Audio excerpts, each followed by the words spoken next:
శ్రీ గణేశాయ నమః. వేదవ్యాసుడు అందించినటువంటి గణేశ పురాణము మరియు ముద్గల పురాణం ప్రకారంగా గణపతి యొక్క అష్ట అవతారాలలో ఏకదంత అవతారం ఒకటి.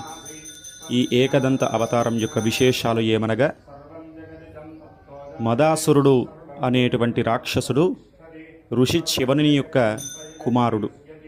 రాక్షసుల గురువు శుక్రాచార్యుడు మదాసురునికి హ్రీం అనే శక్తి మంత్రాన్ని ఇచ్చాడు. ఈ మంత్రంతో మదాసురుడు దేవతలను ఆవాహన చేస్తూ 1000 సంవత్సరాలు తపస్సు చేసి విశేష శక్తులను పొందాడు. ఈ శక్తులతో మత్తుగా అహంకారంతో మదాసురుడు 3 లోకాలను జయించడం ప్రారంభించాడు. ఈ మదాసురుని దుర్మార్గాలను అరికట్టడానికి గణేశుడు ఏకదంత రూపంలో వచ్చి మదాసురుణ్ణి ఓడించాడు.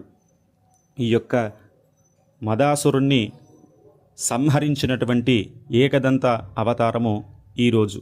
ఎవరైతే ఈ యొక్క ఏకదంత అవతార స్వరూపుడైనటువంటి గణపతిని పూజిస్తారో మానవులో ఉన్నటువంటి అహంకారము, మత్తు, అరిషడ్వర్గాలన్నీ కూడా గణపతి యొక్క అనుగ్రహం చేత అణిచివేయబడి బుద్ధి ప్రచోదనము జ్ఞాన ప్రచోదనమవుతుందని ఋషివాక్యము. గణపతి యొక్క ఏకదంత అవతారము అనేక లోక కళ్యాణ విషయార్థమై ఆవిర్భవించినటువంటి అవతారం.